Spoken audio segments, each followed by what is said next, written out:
And we're back. Looks like it is 7:30. Let's see how mommy's doing. So they turned me on the other side and they put a catheter in me to make me urinate, I guess. They'll be checking every 2 hours for dilation. They put this ball here because I'm having some back pain, so. Right there. She's got the epidural in, as we said earlier, so we're just playing the waiting game and hoping it goes smoothly and fast. Stay tuned. Alright, so it is now about 9:37-ish. And there's They just checked me again and I'm fully 10 centimeters, so they're gonna get the doctor to start breaking the bag. Oh, Anything else? we're getting closer. I keep shaking. Don't worry, that's nerves mixed with excitement. And epidural. And epidural, all the above. Alright, stay tuned. Hello, welcome back. Oh my goodness, guys, it's finally been 2 weeks since I've had my baby. I know the last video I had up, I kept saying, I'm just ready for her to come out. Well, she finally came out at 39 weeks and about 4 days. So she arrived on June 11th at 12:37 p.m. during the day. So I'm just gonna let you guys know everything that happened in these past 2 weeks. The good, the bad, mostly the bad, because there's things that I did not expect to happen that happened. So let's just dive right into it.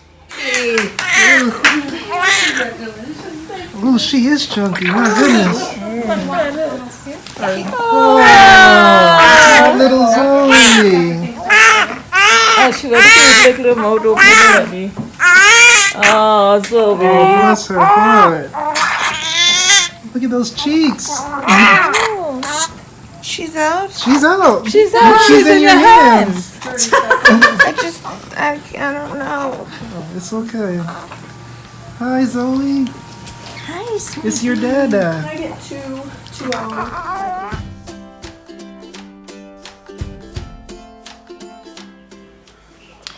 Okay, so on June 11th, around 3:30 a.m., is when I started having some contractions. Now, we weren't sure if it was contractions. It felt like really bad period cramps. And, but for some reason I was just like, no, this has to be it. This is the time, it has to be it. So I had to like wake up my husband and then woke up my mom, called her, and we rushed to the hospital. And they said that when I got there, well, we went through the emergency room, then we went upstairs to labor and delivery, and the nurse checked me and I was 6 centimeters dilated. So obviously, if it's after 5 centimeters, they admit you into the hospital. By the way, I'm able to see my baby. There she is asleep, but I don't know if you can really see her. But I have this baby monitor that my mother-in-law had got us as a gift. So I'm able to watch her while I'm recording here. Actually, I'm gonna record a video on some of my favorite baby products that I've been using or I feel like is necessary for new moms. And this is definitely one of them. Not just the monitor where you can hear them, but the monitor where you can see them is also good.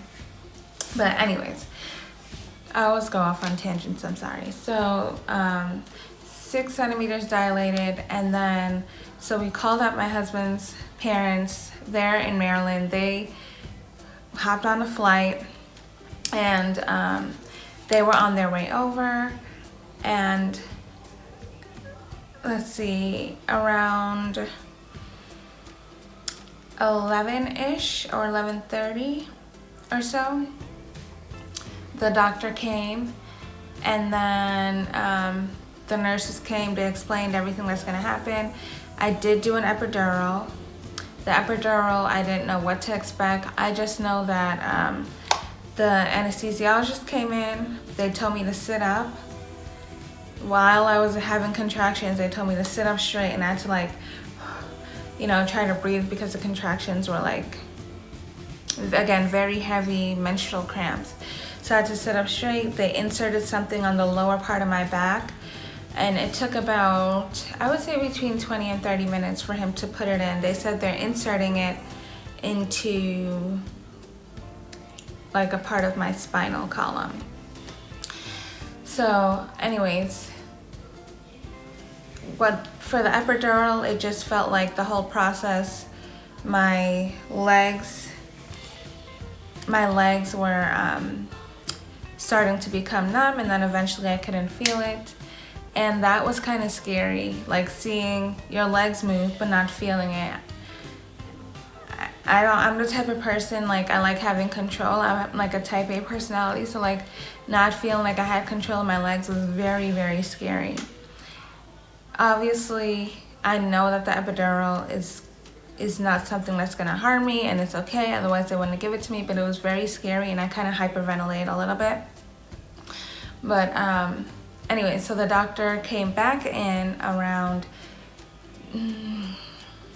I guess like 12:25, 12:30-ish. Let me tell you, it did not take long for me to push. Well, the nurses came back in maybe around like 12:20-ish p.m. in the day. And they checked and they said, like, her head is just fully like trying to come out, and I reached 10 centimeters and I'm ready to push. So the doctor came in. Unfortunately, my in-laws, they got to the airport in time, but the hospital was like between 45 minutes to an hour away. So they didn't make it in time for the actual birth. They got there around 1:20 when my baby came out at 12:37, when Zoe came out at 12:37 p.m.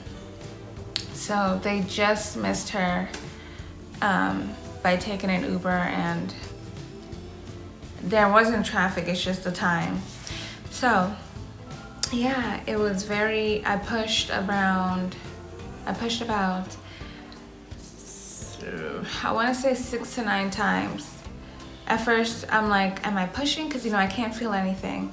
But the doctor coached me, and she was like, It will fall out. Yeah.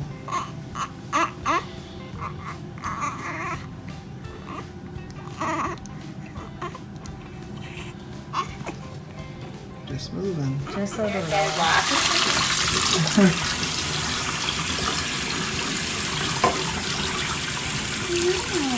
There you go, Zoe. Getting your hair washed. I told you it's like your first day.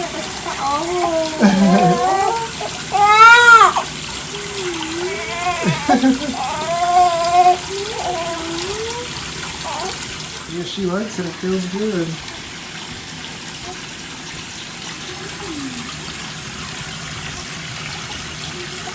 There you go. Get you nice and clean.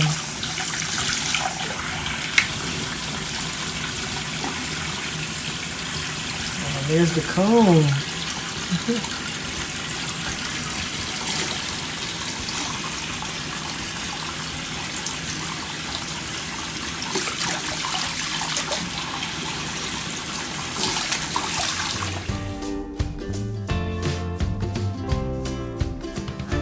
Get into what happened in the last 2 weeks. My goodness. So afterwards, supposedly I had torn and I got stitches. So it was an easy delivery. They gave me face to face, skin to skin, breastfed her. It was really nice. In-laws came in. Then after that, I started feeling pain after the epidural wore off. I was in the hospital for 2 nights. The first couple nights I felt like I couldn't really bond with her as much as I wanted to because of all the pain that was in just from the stitches. And they gave me a spray for the pain, ice pack down there. They gave me these pads that had, I forgot what it's called. forgot what it's called, but I will input a picture of the spray they gave me and the pads. Oh, the pads had witch hazel on them, which is supposed to be like soothing to that area. And then I also found out that I had hemorrhoids. This is just like TMI, I know, I'm sorry. I also found out that I had hemorrhoids and, well, a hemorrhoid, I should say. So I literally, probably yesterday, and this is why I'm filming today. Today is, what, Thursday, so 14. So 16 days post-delivery, and today is when I'm fully feeling like myself. The pain was horrible for 2 whole weeks straight. I felt like a bad mom. I felt like I couldn't breastfeed properly. It was just horrible, and thank God my husband was able to take off 2 weeks. He got 2 weeks paternity leave. I don't know what would happen if I didn't have his help, but the pain from the stitches was absolutely horrible. I couldn't walk. I went back to the emergency room a couple times. They're like, everything's fine. I even had a doctor's appointment for my doctor who delivered to just look at it again and make sure. I'm like, are you sure? Because people are telling me, they do say it takes up to 6 weeks to heal, but people were telling me that, you know, the pain, they got rid of it after like a week. And that's the pain from like going to the bathroom, because every single time I went to the bathroom to urinate or whatever, it was just burning like crazy. I didn't really eat anything because, you know, the pain just kept taking over. I had headaches and everything. It was just really, really, really bad. Again, thank God I had my husband there. So that's pretty much what happened.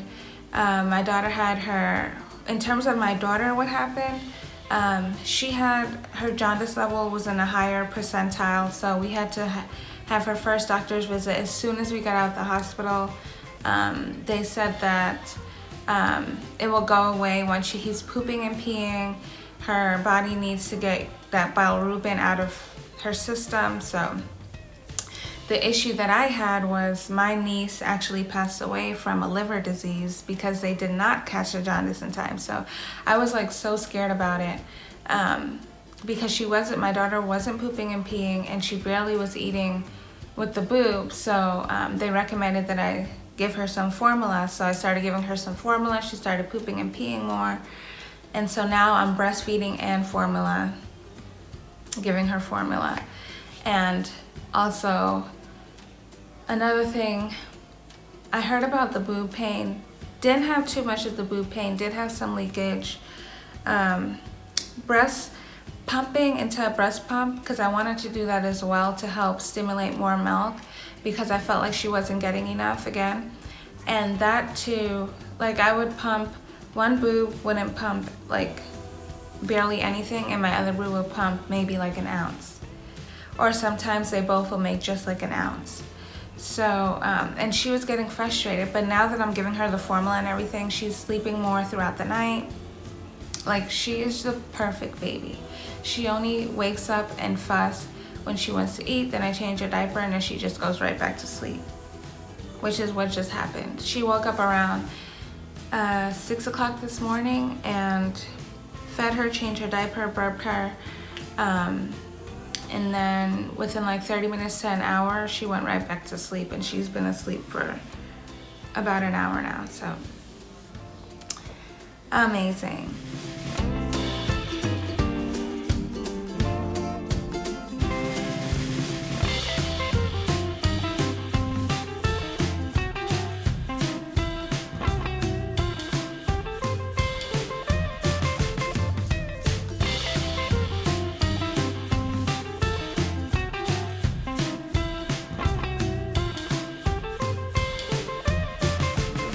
Say hello.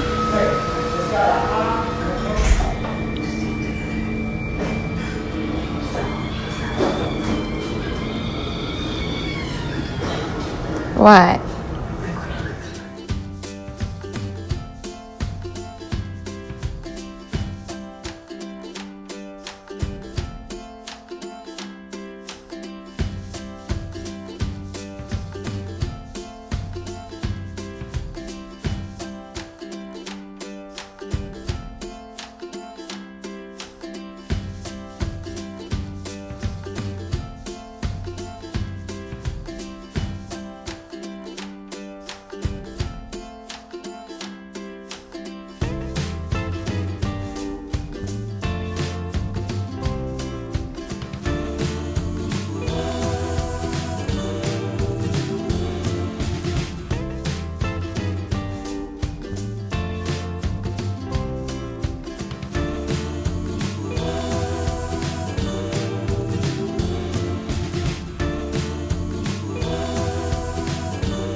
I would love to hear other people's postpartum story, because mine was just, I look good right now, but the pain, I was like, I don't know if I could do this again. I really don't know. I mean, my poor husband was just like, he was saying he wished he could take the pain away from me because it was just terrible. I'm like walking and feeling like my uterus, okay, I'm like, what is that noise? Feel like my uterus is falling out. And again, even when I'm breastfeeding too, that's another thing. When you're breastfeeding, it causes contractions. So I'm like breastfeeding, have painful contractions down there, like menstrual cramps. And then also the breastfeeding kind of makes me like tired. That's another thing. So I was like falling asleep, having cramps, painful urination. And it's not a UTI or anything, it's just normal because I have stitches. So all this was happening. All right, well, that's all I'm gonna say for that. I will input a video or a picture for you guys to see. And if you guys wanna see my 2 weeks postpartum body, you can go on my Instagram. I'll leave that below. Princess Zoe, you gonna help mommy look in the diaper bag? Or are you still milk wasted? Huh? I think she's still wasted. Okay. When you just had milk, but you still acting like you haven't eaten all day. Where are you trying to go? You just had some milk.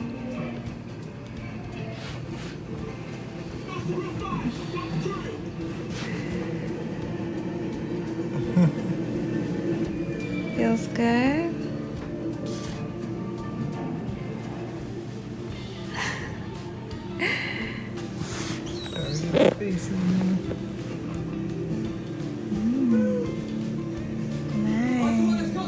It's July. What is June 23rd. It's June 23rd. We're getting ready to go see Toy Story 4.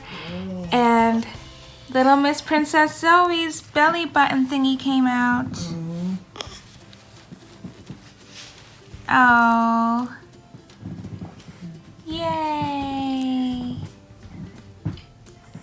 Yay. Yay. What happened? We help protect the personal information on your devices, stopping online threats like ransomware, spyware, and more.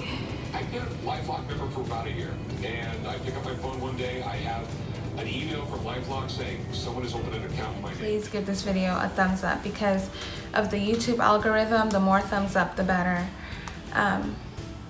for my channel. I so much appreciate it. And thank you guys for watching this video, if you watch it till the end. And please, if you haven't seen my other video, please go ahead and enter in that contest. I'm doing a subscriber contest. I'll do that right now. All right, I will see you guys in my next video.